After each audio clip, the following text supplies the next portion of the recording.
पतित पावन सीताराम सीताराम सीताराम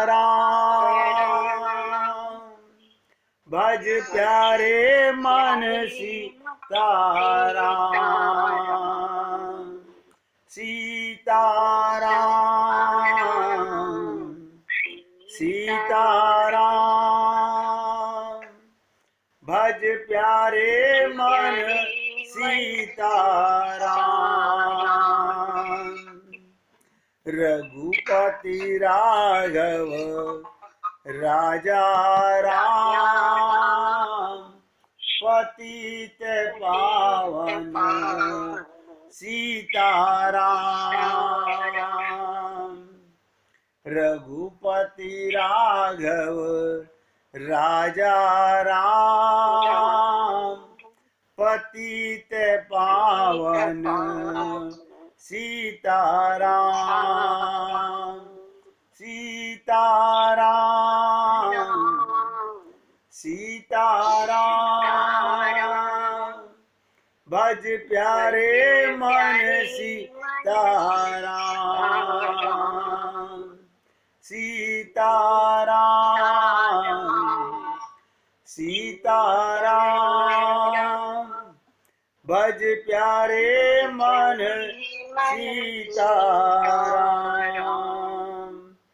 बोलिए सियापति रामचंद्र भगवान की जय राघवेंद्र सरकार की जय जय जय श्री राधे जय जय श्री राधे।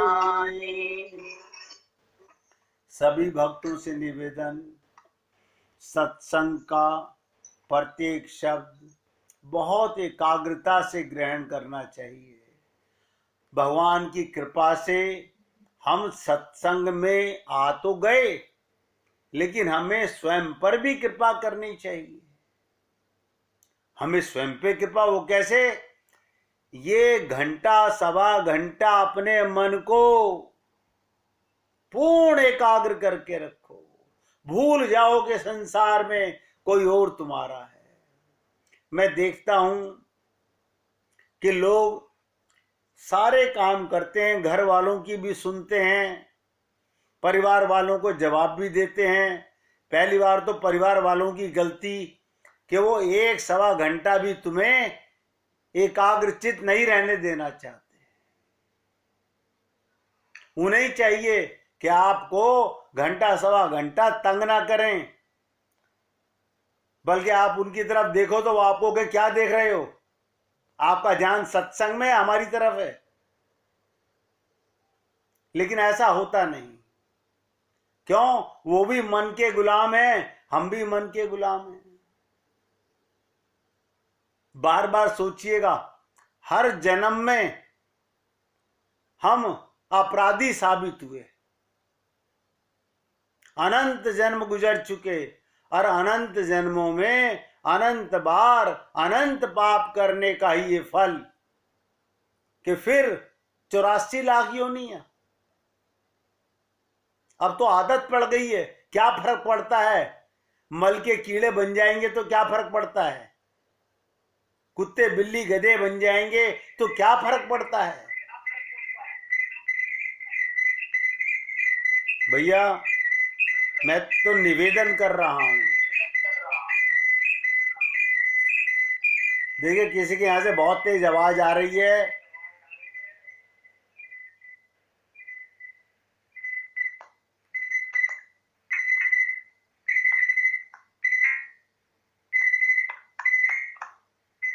ये मनुष्य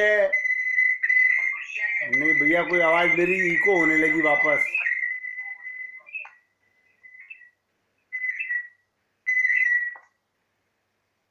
ध्यान से सुनिएगा, मुझे पता चल जाता है कि किसके फोन से डिस्टरबेंस आ रही है। मैं खुद ही उसका फोन हटा देता हूं, फिर क्या करूं। कितने जन्म और यही गलती, यही पाप करते रहोगे? कभी तौबा मानोगे कि नहीं मानोगे? भगवान आपसे केवल मन मांग रहे हैं, केवल मन।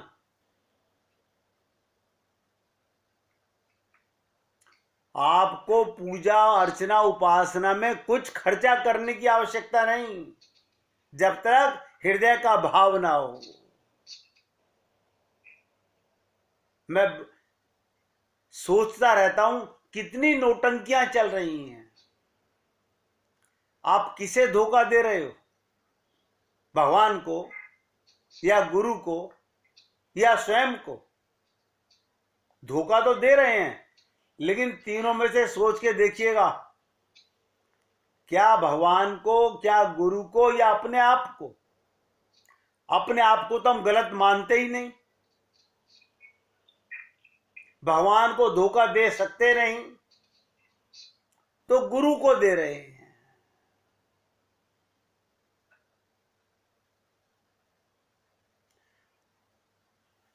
हर जीव कहता है कि तन मन धन, इन तीनों सेवाओं में सबसे प्रमुख कौन सी है? ध्यान से सुनिएगा, तन मन धन, इन तीनों सेवाओं में सबसे प्रमुख कौन सी है? लिख लो, मन की सेवा।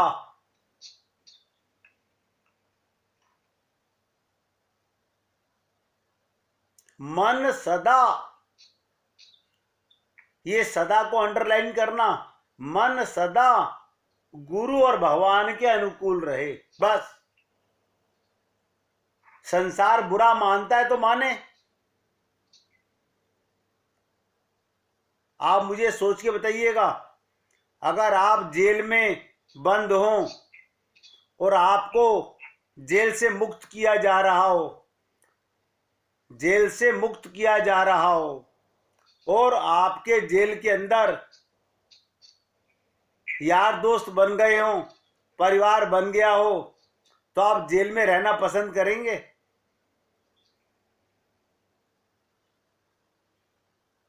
कैसा भ्रम है इस जीव का। ये तो जब हाल है जबकि हम सब लोग बुद्धिमान हैं, बुद्धिजीवी लोग हैं, उनकी ये दुर्दशा है। पता, सोचते भी नहीं। मन सदा गुरु और भगवान के अनुकूल रहे, सरेंडर किए रहे, शरणागत रहे, क्योंकि शरीर से सेवा, शरीर से सेवा हमेशा तो मिलेगी नहीं।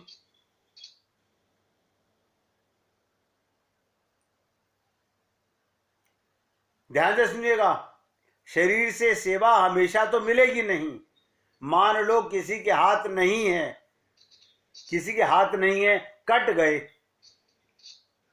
वो चरण कैसे दबाएगा गुरु के? किसी के पैर कट गए, वो कैसे गुरु के पास जाएगा?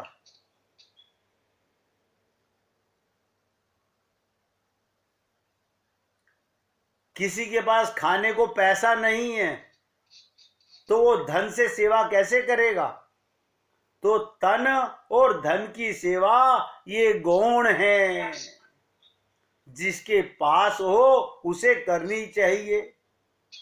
ये भी याद रखिएगा, अगर कोई व्यक्ति धन से और तन से होते हुए सेवा नहीं करता तो वो भी दंड का अधिकारी है। जिनके पास नहीं है वो क्या करें? सुक्ति सूत्र के अंदर कहा गया, मन से करो, मन से कीर्तन, मन से सदा उनमें लगे रहे, मन से उनका अटैचमेंट, मन का हरि गुरु में हो, क्योंकि वो शुद्ध हैं। आप भी सोचते होंगे रोजाना एक ही बात, हरि और गुरु में मन क्यों? इसलिए वो शुद्ध पर्सनैलिटी है। परिवार में प्यारे तो बहुत लगते हैं, लेकिन ये सब अशुद्ध हैं। अपनापन तो बहुत लगता है,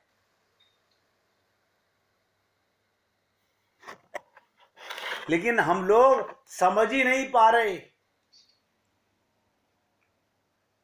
आत्मा का अपना या शरीर का अपना।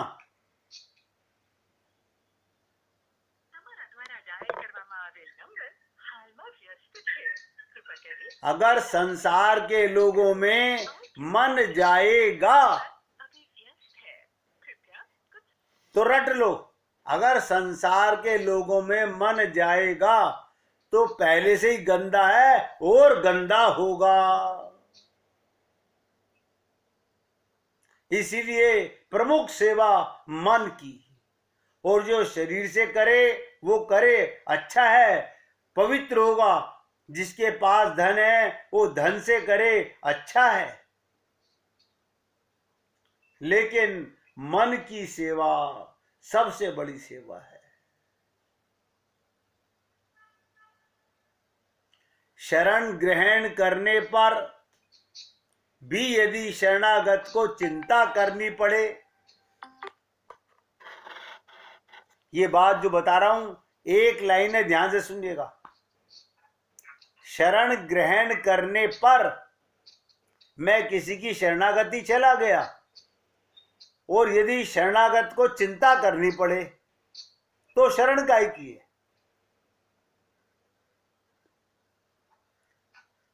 जो जिसकी शरण होता है उसकी चिंता उसका स्वामी करता है।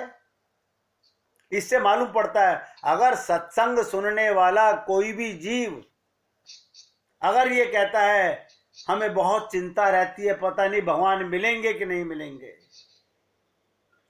एक बार अपना मुख आईने में द्वारा जाके देखो कि क्या मैं अपने गुरु और भगवान के शरणागत हूं। बस अगर हो तो चिंता नहीं होनी चाहिए, अगर चिंता है तो यह भी पक्का प्रमाण बता रहा हूं कि आप शरणागत नहीं हैं।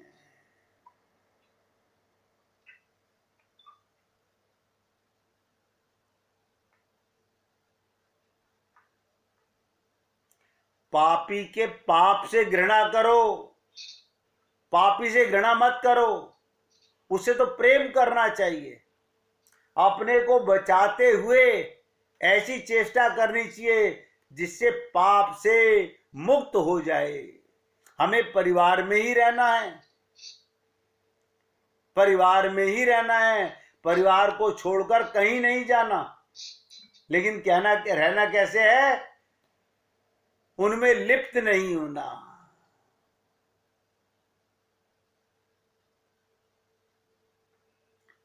भगवान इच्छा मात्र से मिलते हैं, उनको रोकने की ताकत किसी में नहीं है। ध्यान से सुनिएगा, भगवान इच्छा मात्र से मिल जाते हैं।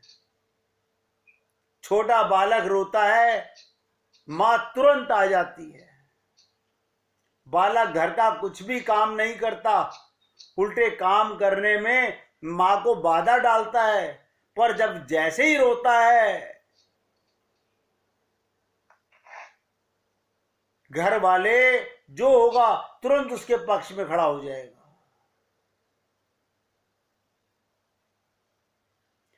ससुर, सास, देवर, जेठ सब घर में एक ही बात बोलेंगे, अरे बच्चा रो रहा है, बहू बालक रो रहा है, उसको उठा ले। तुरंत मां को सब काम छोड़कर बालक को उठाना पड़ता है।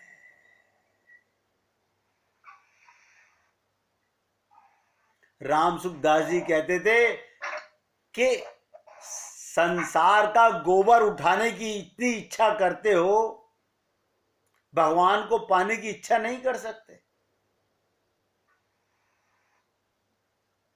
आप कहेंगे नहीं हम इच्छा तो बहुत, वो इच्छा नहीं, आग होनी चाहिए, ऐसी तड़प होनी चाहिए।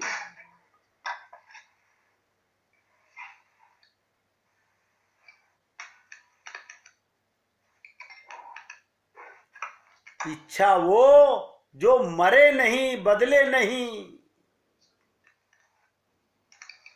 ये मौका बहुत अनमोल मिला हुआ है, इसे ऐसे मत गंवाओ भाई। कल मैं आपसे चर्चा कर रहा था, एक होता है अकेला, एक होता है अति अकेल। अकेला होना दुखदाई नहीं है। बहुत से परिवार मैंने देखे हैं, परिवार में व्यक्ति अकेला रह गया, कोई बात नहीं, लेकिन अति अकेल नहीं हुआ। मुश्किल कब आती है? जब वो कहता है मैं अति अकेला हो गया। अति अकेले का क्या मतलब होता है? ध्यान से समझिएगा, जब भगवान को भी अपने साथ महसूस नहीं करता। आप मुझे बता दीजिए, कोई संसार में ऐसा हो जो बिना भगवान के, वो भगवान को गालियां देता हो लेकिन बिना भगवान के रह सकता हो?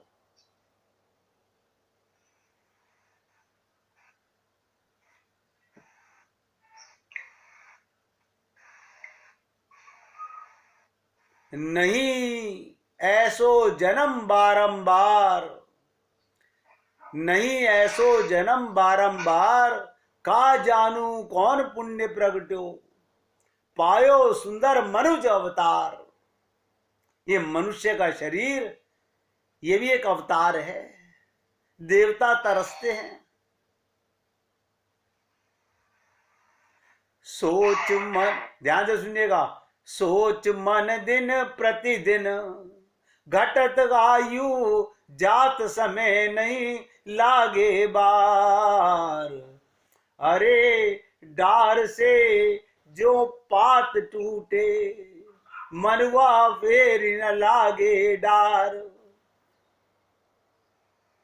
एक बार पेड़ से पत्ता टूट जाए, दोबारा नहीं लगता। जब साधु संत महंत ज्ञानी, सभई छोड़ चले संसार। अरे बल्लभ तू राम नाम का बांध बेड़ा, उतर जाए भव पार। क्या करें, बार बार मन में आता है कि भगवान से रोज प्रार्थना करता हूं कि हे प्रभु, मेरा जितना जीवन बचा है केवल भक्तों की सेवा के अलावा और कहीं ना जाए।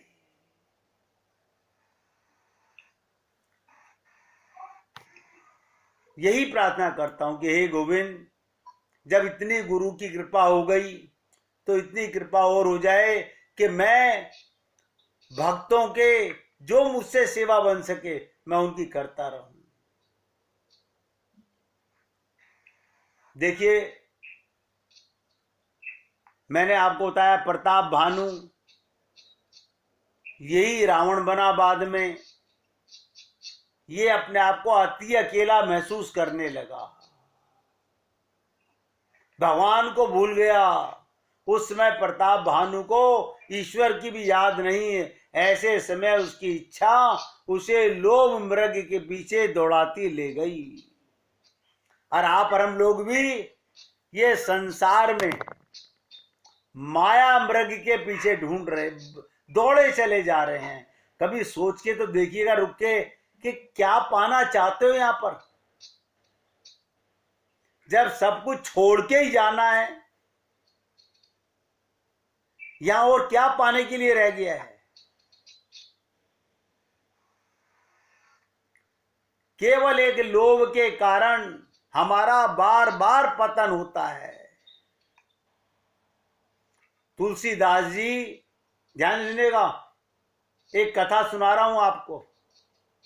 एक ऐसा राजा था जिसका राज्य प्रताप भानु ने छीन लिया था। वो भी बड़ा महत्वाकांक्षी राजा था। अन्य राजाओं ने तो प्रताप भानु को भेड़ देकर संधि कर ली कि हम तुम्हारे अंडर में रहेंगे, हम तुम्हारे गुलाम रहेंगे। पर इस राजा ने निश्चय किया कि नहीं, हम अपने राज्य में प्रताप भानु का प्रवेश नहीं होने देंगे। यदि आवश्यकता पड़ी तो हम राज्य भी छोड़कर चले जाएंगे, पर प्रताप भानु के सामने झुकेंगे नहीं। और जब प्रताप भानु की सेना आई तो वो राज्य छोड़कर वन में भाग गया और मुनि का वेश बनाकर वहां बैठ गया। पर इससे क्या वो त्यागी बन गया? आप सोचिएगा, साधु का वेश बनाने से, गेरवे वस्त्र धारण कर लेने से, गले में मालाएं डाल लेने से क्या हम भगवान के भक्त बन जाते हैं, साधु महात्मा बन जाते हैं? त्याग भी दो प्रकार का होता है। एक त्याग होता है त्याग के लिए और दूसरा होता है दंभ के लिए। तो इस पराजित राजा ने निर्णय किया, हम मुनि का भेष बनाकर रहेंगे। और आपको ताज्जुब होगा, आज संसार में 90% महात्मा ये सिर्फ भेष बदलने वाले लोग हैं और अपने खोए राज्य को प्राप्त करने की चेष्टा करेंगे। मुनि बन के जंगल में रहेंगे और सोचेंगे हमारा राज्य हमें कैसे वापस मिले। इस समय इधर वह काल केतु राक्षस जो मृग के सूकर के रूप में प्रताप भानु को छलता है। मैंने आपको कहा काल केतु ही सुअर बना था जिसके पीछे प्रताप भानु पड़ गया। उसे उस कपट मुनि के आश्रम में पहुंचा देता है। अब कपट मुनि और राजा का मिलन हो गया, यानी दोनों राजा मिल रहे हैं। एक मुनि बना हुआ है, एक साक्षात राजा है। एक राजा है वो भीतर से दरिद्र और त्यागी है, वो भीतर से पक्का लोभी है। दोनों ऊपर से जैसा दिखाई देते हैं वैसे नहीं है। ध्यान से सुनिएगा, संसार वाले जब एक दूसरे से मिलते हैं तो आपस में सौदा पटाते हैं। हाथी स्वान लेवा देई,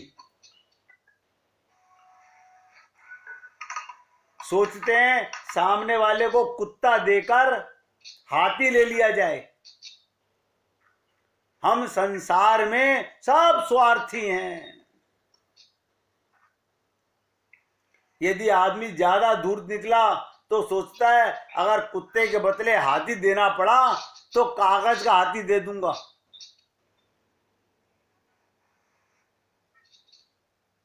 अब ध्यान से सुनिएगा जो कथा सुना रहा हूं। प्रताप भानु राजा, कपट मुनि वो भी राजा था जो डर के मारे राज छोड़ के जंगल में मुनि बन के छिपा हुआ था। प्रताप भानु कपट मुनि से पूछता है, आपका परिचय, आपका क्या परिचय है?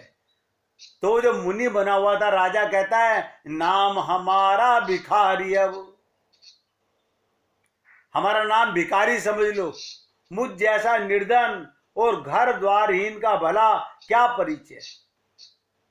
कपट मुनि कैसी निरभिमानता प्रकट करता है। भगवान राम जो कहते हैं लोभ के इच्छा दंभ के बल, इससे प्रताप भानु के मन में श्रद्धा बढ़ जाती है। वो सोचने लगता है ये तो बड़ा निरअहंकारी संत प्रतीत होता है नहीं, दिखावा कर रहा है। अहंकारी व्यक्ति अपना अहंकार जताता है, पर अहंकार निरंकारी लगने लगे तो बड़ा खतरनाक होता है। अंदर से अहंकार है और बाहर से अपने आप को निरंकारी बोले। रावण मारीच के पास गया और चरणों में प्रणाम किया। इससे लगता है रावण भी कभी कभी श्रेष्ठ कार्य कर दिया करता था, कभी कभी बड़ों को प्रणाम कर देता था। पर शंकर पार्वती से कहते हैं इस प्रसंग में तुम्हें प्रसन्न नहीं होना चाहिए। अब जो बता रहा हूं पूरी ताकत लगा के सुनिएगा। ये शंकर जी बता रहे हैं पार्वती को, नवनी नीच के अति दुखदाई नीच ना झुके तो कम दुखदाई होता है। ध्यान देने का, कोई अकड़ रहा है, झुक नहीं रहा, ये कम दुख की बात है। और यदि नीच व्यक्ति झुक जाए तो अतिशय दुखदाई है। क्यों? वो एक्टिंग कर रहा है, झुक नहीं रहा। इसका अभिप्राय, यदि नहीं झुकेगा तो व्यक्ति सावधान रहेगा। देखो भाई, ये चला आ रहा है, पर यदि ये पैर छूने के लिए झुक गया तो व्यक्ति सोचेगा अब कितनी चिंता की क्या बात है। अब वो नहीं समझ पाता कि नीच को जो झुका है वो पैर छूने के लिए नहीं, वरन पैर पकड़कर खींचने के लिए झुका है।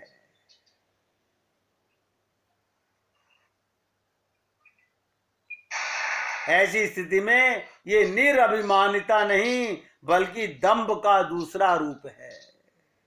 और संसार में ये दंभ का ढोंग लोग ज्यादा करते हैं। कपट मुनि महा अभिमानी, यदि वो चाहता तो प्रताप भानु की अधीनता स्वीकार कर उसे समझौता कर सकता था। सब राजाओं ने प्रताप भानु का सामना भला कौन करेगा, आप समझौता कर लिया, पर वो कपट मुनि बोला तुम लोग भले ही झुक जाओ, मैं नहीं झुकूंगा। राजाओं ने पूछा तो क्या आप प्रताप भानु से लड़ेंगे? उसने कहा अरे भाई, उसका नाम प्रताप भानु ही तो है। भानु का प्रताप शाम को भी क्या ज्यों का त्यों रहेगा। वो समझता था कि दिन में जो सूरज तेज नजर आता है, दोपहर में बहुत गर्म नजर आता है, शाम होने पर वो भी ढल जाएगा। जब उसके डूबने का समय होगा तब उसको अच्छी तरह से डुबोऊंगा। कहता मैं कब लड़ूंगा? जब प्रताप भानु बूढ़ा हो जाएगा। मैं प्रतीक्षा करना जानता हूं। तुम लोग 12 बजे दिन में घबरा उठे हो, लेकिन मैं जानता हूं 6 बजे जब सूरज की दुर्दशा, इसकी गर्मी कम हो जाएगी, तब मैं इससे युद्ध करूंगा। विश्वास केवल हरि गुरु पर करो। ये संसार के लोग, मैं आपको किसी के प्रति अविश्वासी नहीं बनाना चाहता हूं। मैं संसार के किसी भी रिश्ते को अविवासी नहीं कह रहा हूं, लेकिन एक नया शब्द आपको बहुत बार बोल चुका हूं, सब स्वार्थी हैं।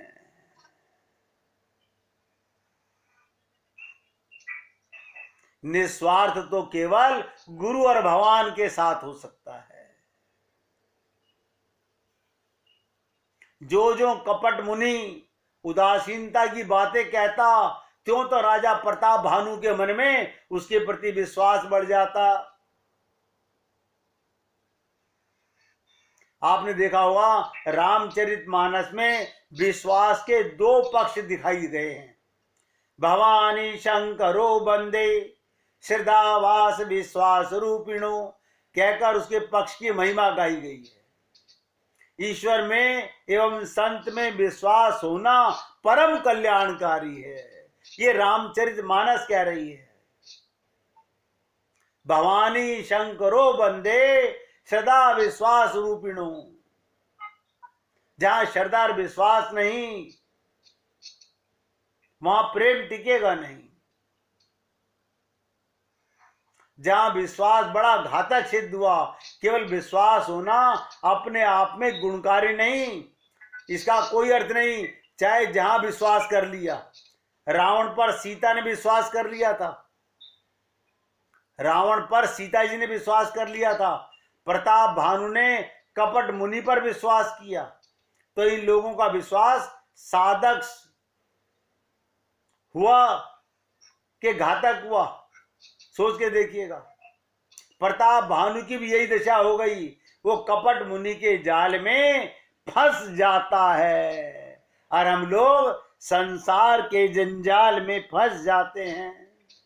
बहुत से लोग हमें कहते हैं आप पता नहीं कैसे घर वालों को, अरे मैंने कहा मैं घर वालों को नहीं कह रहा हूं, मैं तो कह रहा हूं हरि गुरु को छोड़कर सब में स्वार्थ है। और हरि गुरु में कौन आते हैं? हरिजन। नोट कर लो, भगवान के जितने भक्त हैं वो हरि में ही आते हैं।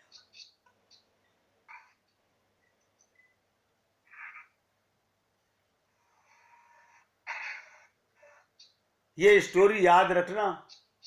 तुम सारी के गलित अभिमाना, सदा रही अपनाऊ दुराए। आपके समान अभिमान रहित संत प्रताप भानु धीरे धीरे फंसने लगा। और क्या कहता है कपट मुनि से? आपके समान अभिमान रहित संत अपने स्वरूप को सदा छिपाए रहता है, क्योंकि उन्हें लगता है कि कुवेश बन करके रहने से भी वो उस तरह का कल्याण नहीं।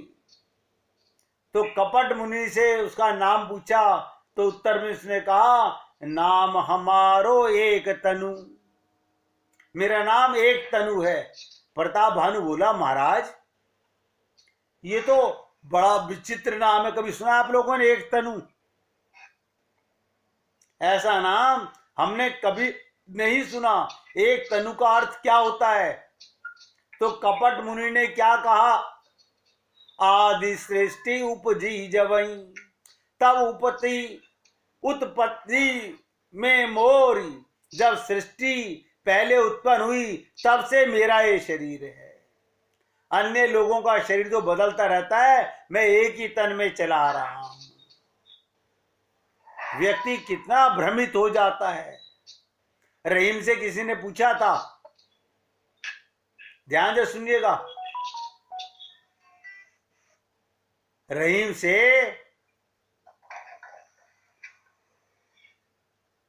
जी से किसी ने पूछा कि संसार में लोग धोखा क्यों खा जाते हैं? और आप भी ध्यान से सुनिएगा, संसार में लोग धोखा क्यों खा जाते हैं? तो क्या कहा रहीम जी ने? दिए लोभ चश्मा चखन।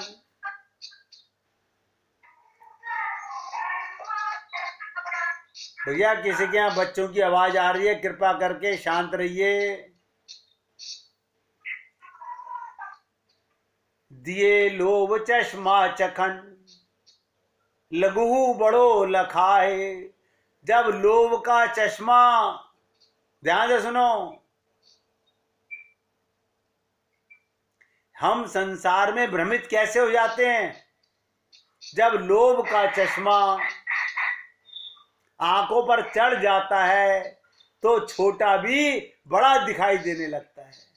आपने देखा होगा बाइनाकुलर जो होता है, दूरबीन का जो शीशा होता है, उसको देखो तो छोटी चीज भी बड़ी नजर आती है।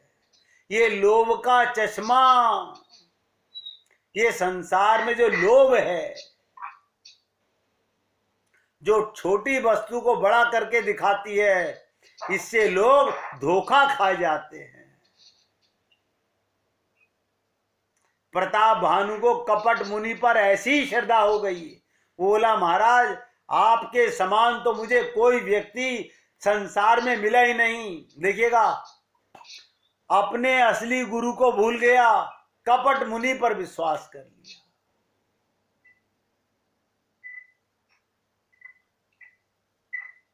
तो कपट मुनि ने पूछा, आप अपना तो परिचय बताइए, आप कौन हैं?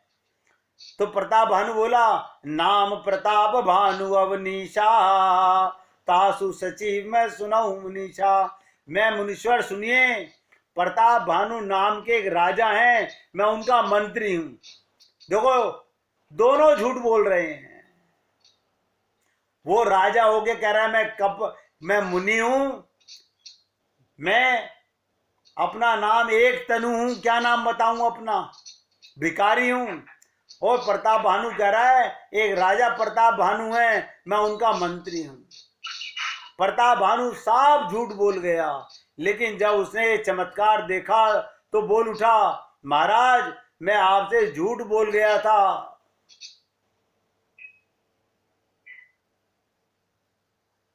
मैं उसमें संशोधन करना चाहूंगा।